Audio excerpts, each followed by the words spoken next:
I've kind of, after the first 25 recordings, I focused more on what we're doing in class than trying to get the recording to work, which is why we only have, we don't have more up. But I'm going to see if I can get this somehow to work a little bit better. This also helps because if you go through a practice and you're not taking notes and you go back later and you're like, wait a minute, about halfway through that last practice, there's something happened there. Why don't I check it out? It gives you the ability to do that. So we're going to grab our stick or a hammer or a sword. 2 hands. You have a tool that will work well in 2 hands. And we're going to first of all do first play, right? So left foot forward. You're at a very specific, it shows this as a defensive action where somebody else is striking in with a right foot passing step and a right pendente. And we're going to do an increasing right foot step as we strike across. There. Now, we're going to end here because my provost is very clear on saying he doesn't want to see any more fighting giants where we're striking up here. He wants to see us finishing our blow down into our target, right? Reaching out to longa, ending right about the sternum.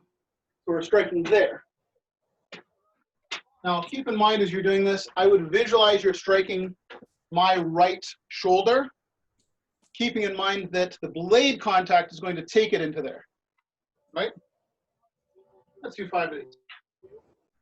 1, 2, 3, 4, 5. And I lost count. Now let's go off the left shoulder. Same thing. Go off the left shoulder and somebody is attacking from their left shoulder, right? We're going to cut across towards their left shoulder as just a general target to deflect into their head.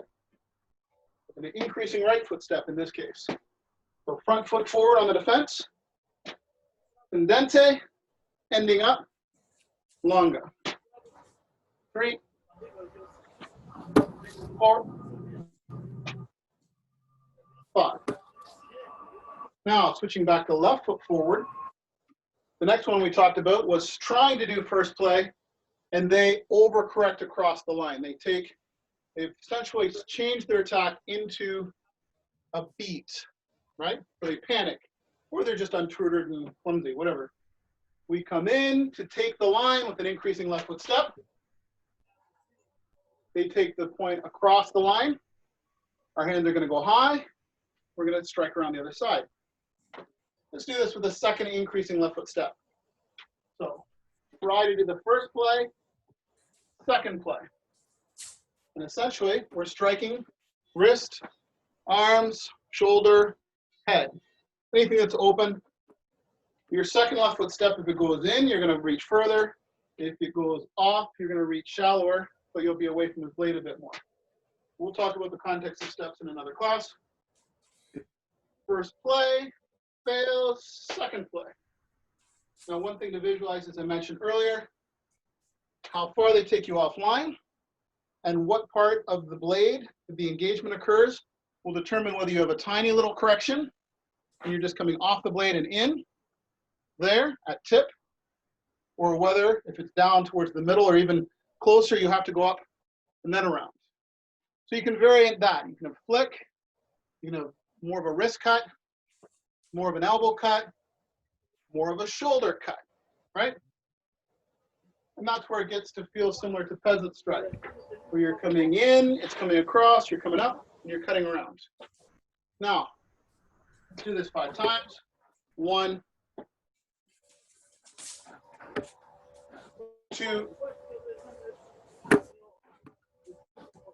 3, 4, 5, 6. Now there's one aspect to this, and that is, as their blade comes to meet our blade, and then they panic and they push it across the line, right? by taking our tip and instead of taking our hand, tying our tip and just letting it flip off, we can come straight back this line, right? You'll see more people going up and around and then down, this long action. That's very, sure, that's very attractive. That's very compelling, especially if they happen to push through right to the ground. You don't have to worry about it. Their blade's going there. We can go la, la, la, la, la, la, la, cut, right? But with more experienced people, as soon as they come off, they're going to recognize that lack of signal, that change, that jolt of the blade contact losing, and they're going to come right back up. False edge flick, right? So this is where our provost tells us for the second play of longsword, we come in for the first play, they push the blade aside, we let it slip off our blade, so we're going to push down with the pommel, which brings our tip back, right? See that action there? So it's like a trip, it's like a trigger, right? You've got a crossbow trigger and you pull the trigger and then the pressure, then it releases and it just goes forward, right? We come here, as soon as we come off that blade and their blade comes off ours and their blade continues down, even just for a split second, we come back in again. So slowly, it looks like this. Increasing front foot, first play attempt. They take the blade across. I'm pushing up on the pommel. Forward, bringing my point back. Back. Their blade detaches from mine. Great. I'm coming back in again. So I strike in, they come across, I push forward, their blade comes off mine, and I immediately come back in. So it's here, here, here, back in the same line, right? There's a couple of advantages from that. One of the main ones is it's quick, it's just a little snap, right? Coming back in across the line, right? They're coming here, I come here, they come there. And then I'm trying to find the angle this would work best. Okay, then I see the tip. I'm bringing my blade back. Their tip is going to go down. So their tip has gone down and is continuing down for a second. I'm going to come over top of that tip into their exposed wrist, arm, head. There. Now let's say they stop this and they're good and they flick back. Hey, look, my sword's in the way. By virtue of coming off the weapon and come this way, it's an inherent guard. And if I'm coming off and I'm coming in and they do this, I switch to breve, I'm overbound, and now I can thrust, I can kick them on the nuts, I can get out, whatever. So the second play, around and through, is very traditional Fiore, but at Emma Guelph at least, pushing back and then back in again, right? Here, push back and then back in, gives you a distinct advantage. Very, very quick, very snappy, right? So first play, second play, third play, right? We try to kill them. They know their stuff, so they take us just to the middle. They don't panic here where we could slip the tip and come in. They just take it across in somewhere around here. Not here, that would be second play territory, here to here to here, definitely here, right? But just in the middle. Oh, you just want to play in the middle? I have an instance time where I can blade grab, which we'll talk about in a minute. The blade grab would happen if their tip's lower. So in a minute, we'll see cases where we've come to here and then they've come to here, right? Either to fenestra, or they've just happened to land maybe after a cut down to a thrust. In this case, my left hand is close to their tip. I'll do a blade grab. But in the case we're talking about, they've gone to frontale, right? So they've come across to frontale. Their tip, way up there, is nowhere close to my left hand, right? We're frontale to frontale, essentially. And if I was closer in straddle territory, I'd do a blade grab from this side, where I grab the wrist. I would at largo, the wider distance, so middle of the blade and up, right? Here is where I step to the right with my blade still on their blade. See? I'm keeping this line. I'm picking a new line. See how I can see around my sword? Guess what? I've got a new line. I can strike and come back. Now, I can only do this because we're at largo distance. Between half the blade and the full blade, half to full blade distance, so mid to weak. If I was in here and I tried that, if I was here and I stepped to the right and tried to strike, right, I'd eat it. They're close enough, they can just strike me without a step. But out here, I step, their blade isn't close enough to hit me yet. So the only reason I can do this is because we're at wide distance. And it's just a quick little step and strike, and then back to frontale, right? So let's do this 5 times on the right and 5 times on the left. So they come to strike us, we do a left pop step, we come out, go to strike, they come to frontale, we step to the right, then we strike. If their blade's not coming back to us, we have all the time in the world to thrust if we want to. I'm more inclined to follow the Bolognese concept of 1 for him, 1 for his weapon. We'll see that little back step with the left foot? Yeah, why don't we give him 1 and then give his weapon 1 and then him 1 and then his weapon 1. Or just get out and let him bleed out over there somewhere, right? Strike. The left foot, because this is defense, first play. Third play, back, out, right? Let's do that 5 times. Left foot strike, right foot, strike down, across, out. 1.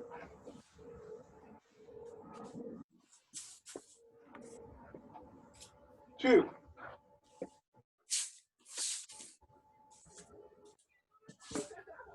3.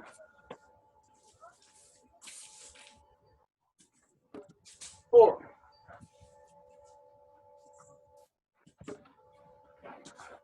5.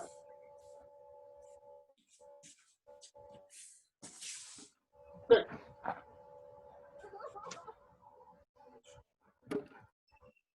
And I went further than 5, didn't I? Because I was thinking about the next thing we're going to do. Let's go over to the left side. Same thing. Right foot forward, right? We try to do increasing step first play. He comes to the center. Fine, we're going to step to the left. Hey, look, we can see him from this line. See him, we can strike him, and then we can come back. We're going to do that 5 times. Right foot forward, increasing right foot step. Try to do our first play, and then third play. So this is going to be a right to left snapping fendente. We're going to come out, left to right, and then we're going to settle down, left to right to left, and then back left to right. So it's just a little in, chop down, and then back.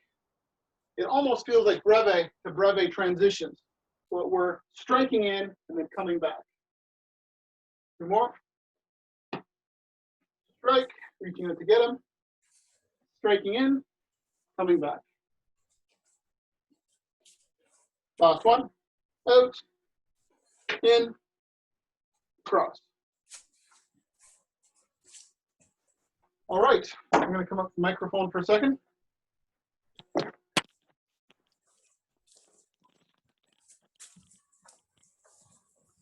Any questions on those before we go ahead?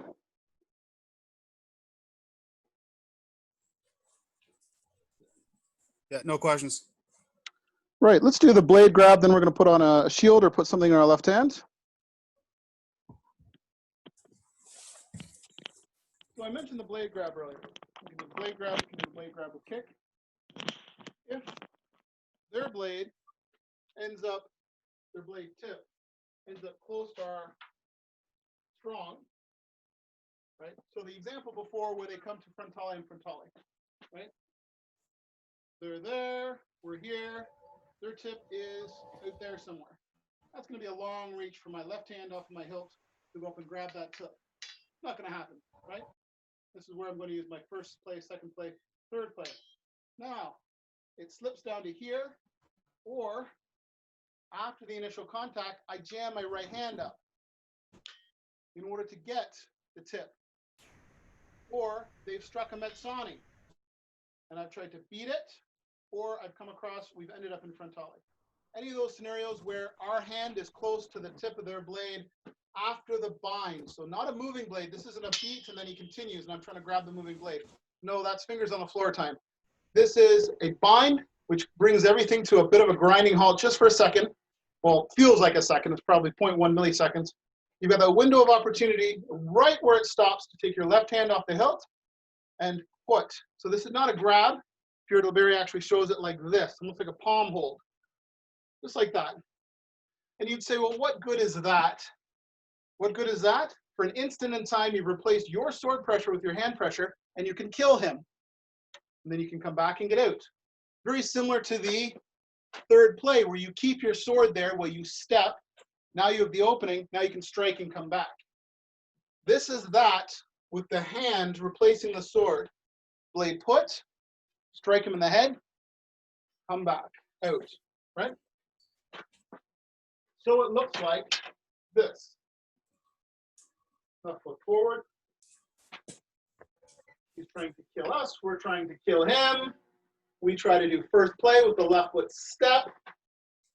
He comes to a fenestra, let's say, and the tip is right up here by our left hand.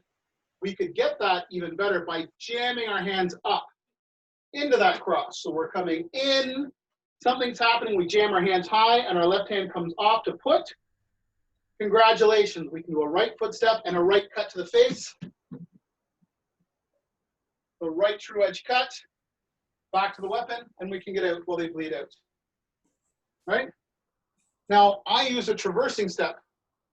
You can step in, keeping in mind you're now coming into stretto distance, right? And they might take the left hand off their hilt and grab your wrist and do all sorts of things.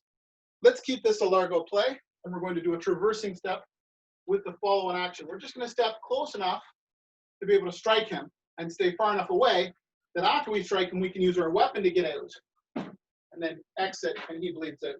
Okay? So a right foot step is not going to be in. Our right step is going to be out at about a 45-degree angle, off the line. Okay? So 5 more times. Left foot, try to do first play. Jam the cross guard up. Left hand just goes palm of the hand. Right foot comes out, strike while keeping the hand there. Let's bring the weapon back and then take the left hand off as we exit. You could even put the left hand back on the hilt as you exit. That's up to you. 5 more. Increasing left foot strike. Jam the cross guard up, left hand on, then step and strike, and then across and out. Keep doing that.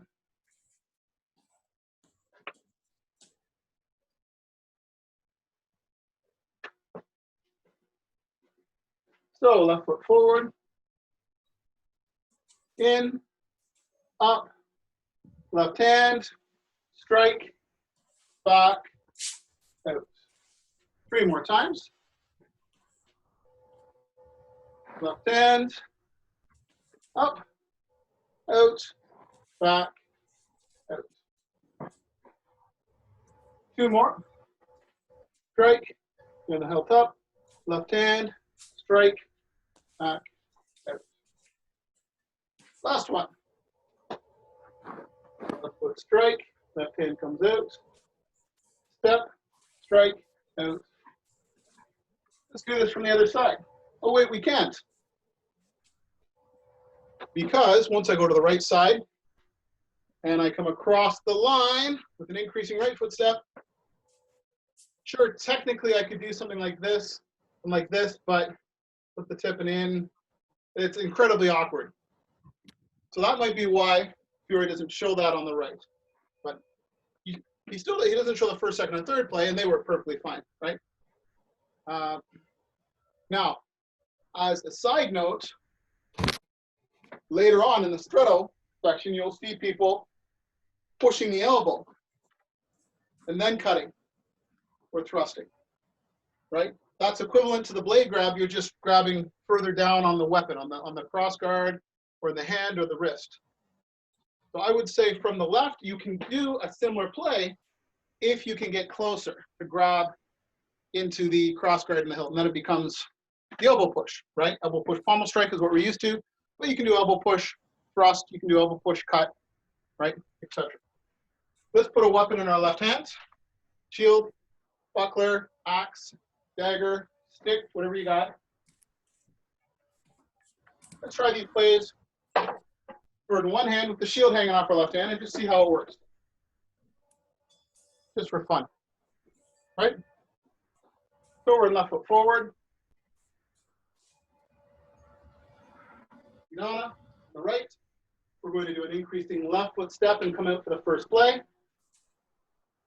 And we get them. That's first play. We're going to do that 5 times. 1, 2, 3, 4, 5. Now let's try it from the other side. Right foot forward. Left posted on. They're coming in from the left, and we're just going to cut and take the line and kill them. First play. Ready? 5 times. 1, 2, 3, 4, 5. Perfectly reasonable. Now let's do second play. First, we're going to do it long action, where they take the blade wide and low and our hand chambers up and then cuts around. Then after that, we'll do the shorter action, but we'll do the longer action first 5 times. So like before, we're going to start to try to get first play. Here, they take the blade wide, hand high, second increasing step, chop off their wrist, elbow, etc. 5 more times. 1, 2, 3,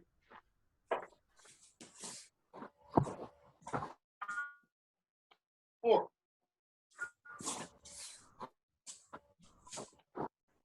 5.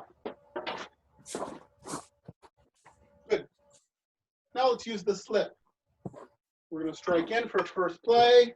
They're going to take our weapon over. We're going to bring the tip back and then back in. So it's coming up and then back in the similar line. Just slipping the tip and coming back down.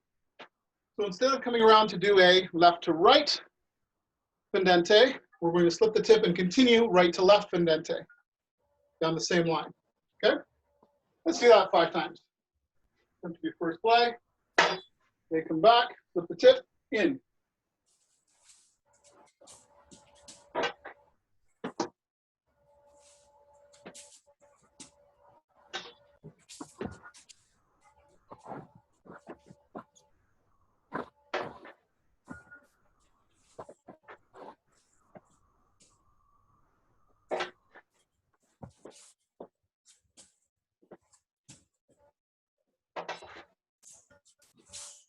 Last one. Because I've lost track. Now let's try to do that from the other side. And for fun, we'll continue to left posted Vedana. Right foot forward. Increasing step. First play. They take the point across the line. We're going to do the long version. Hands high, up and around, and cut down. That's a bit long for my liking, but we'll do that 5 times. Feels very much like a ribbon cut from Bolognese.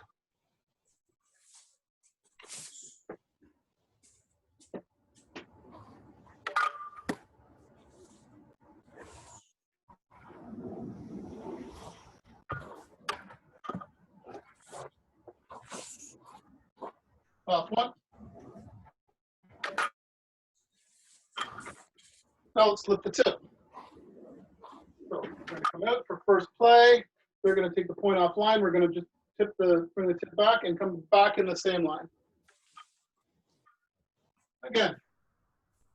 Here, here, here.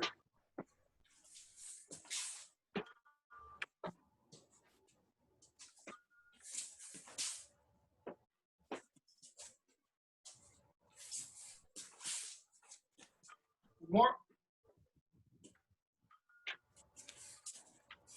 Now with this one, whenever I visualize coming across the line and taking the point over and slipping the tip, I can't help but feel like I'd come underneath with the shield and put this on the back of their blade after the slip, which is like a blade grab. So let's do the blade grab with the shield from the right, left foot forward, right posted it on it. They try to strike us. Do an increasing left foot step and try to do the first play. Their blade ends up closer to our right hand, so perhaps they're coming into either a Mezzani or they've wound to a fenestra to thrust over my shield, which happens. So they strike in, I strike across, they decide to go to fenestra to thrust me in this open space. What could I do? I could push a little bit with my sword and bring the tip of my shield up, my second weapon up onto their weapon, strike, just like the blade grab. Just using my second weapon instead of my hands onto the tip of their weapon. So, strike, increasing left foot step. Change, strike, back to their weapon, out. Do that 5 times.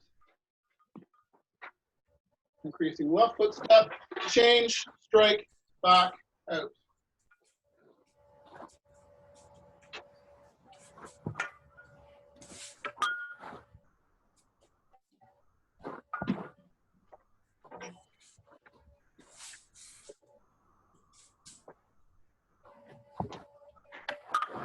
Left foot step initially, there, here.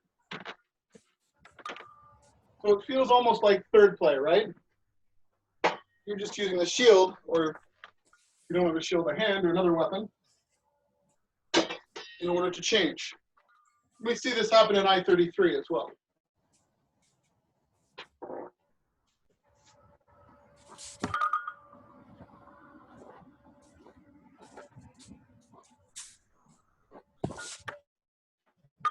Now, can we do it from the other side? Again, how? Come out, their tip comes low, getting across to here with that other weapon seems counter-purposeful. Does not seem like that's a good idea. But later on, when we get to the straddle play, we can come in here, right? We can bring our left hand in to push the elbow, or we can use our left-hand weapon, especially depending on the length of it, right? If it's a sparring dagger, or if it's an axe, or another sword, even, we can project out with that left weapon and do exactly what they were trying to do to us before, right? So although we can't do the blade grab at tip from this side, we can do the blade, elbow push, blade grab, kind of blade put into the strong of the blade or into their hand, wrist, and then come in. So I'm going to come up to check on questions.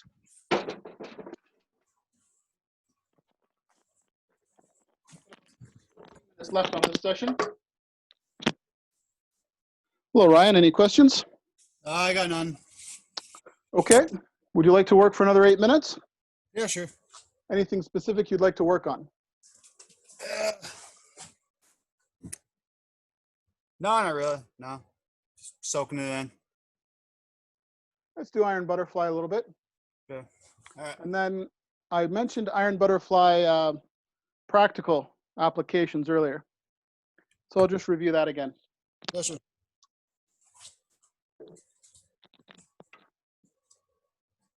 So if I would focus on anything at the beginning of this journey, it would be footwork, posta, strikes, blade alignment. Okay, blade alignment. Then after that, reading the manuscript. Attending the manuscript study sessions on the Wednesdays could be a good way to help with that as well. Okay. And going through and saying, what do I know and what do I not know, right? And what looks vaguely familiar. Okay. And then as we go through, right, if you make notes, you say, all right, they said something about first, second, third play of longsword. What do they mean? You send me an email and I say, start on page 53 of the manuscript, for example. And you'll say, oh, okay, that kind of looks like what we're talking about. Then you can break it up into little chunks, right? You can read a few plays a week, and you can practice a few plays a week, and then you can make notes yourself and move on. So that's a systematic method, or you can just start at the beginning and just work all the way through. That's another systematic method. I do not recommend that. That's difficult and painstaking.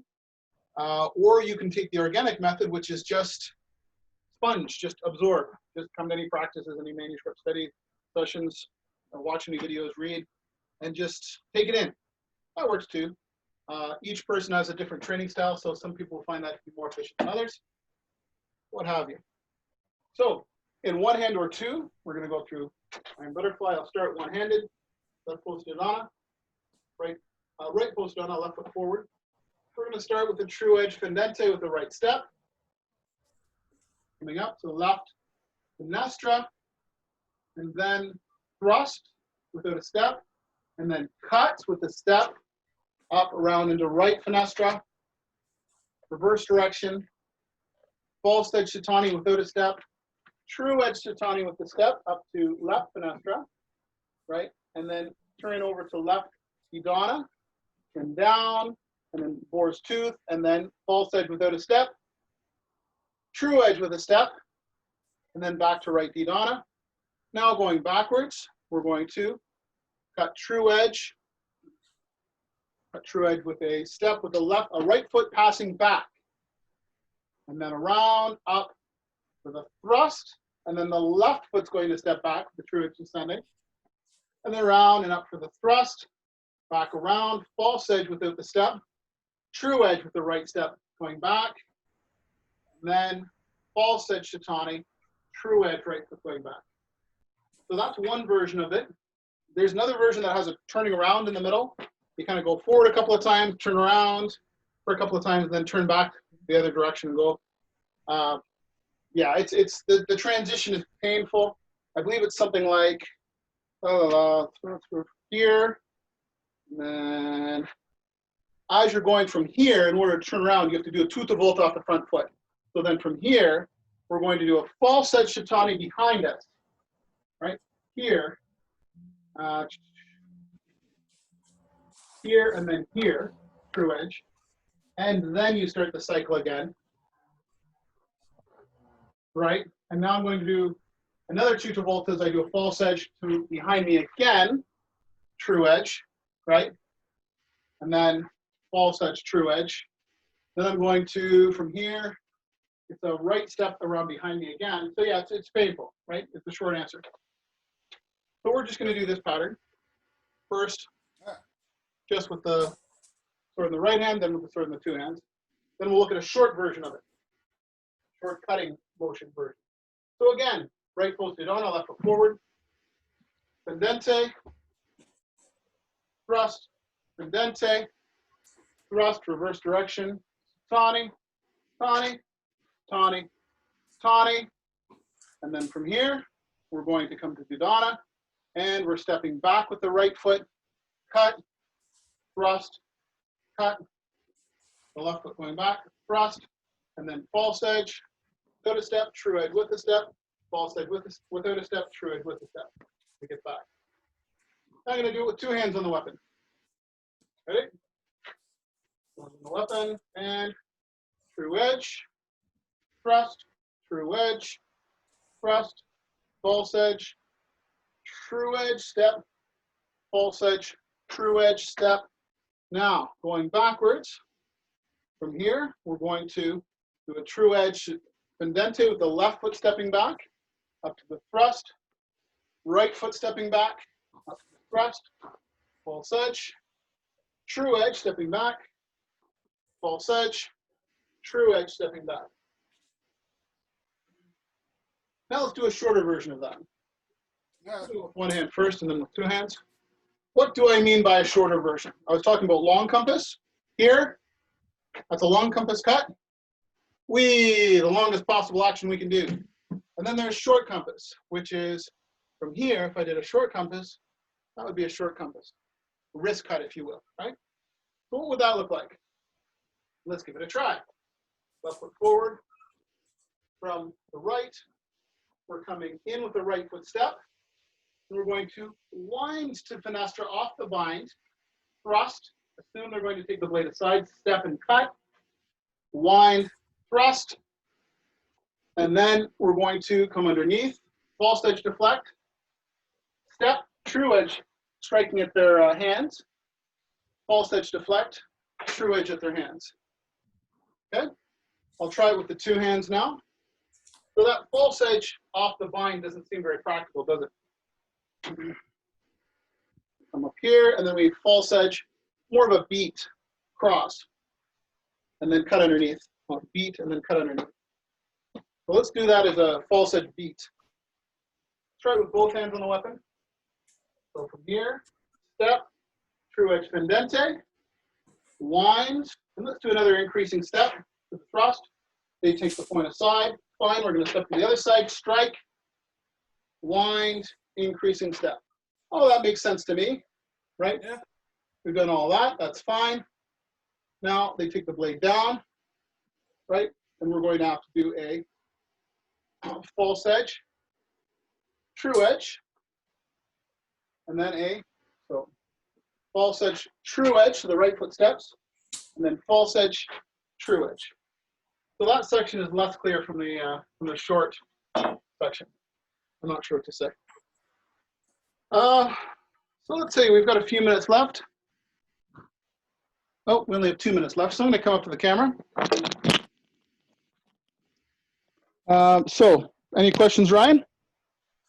When you're doing the Satanis, it's like I'm having like these wide arcs on my tip. Like, is there a way to shorten that arc?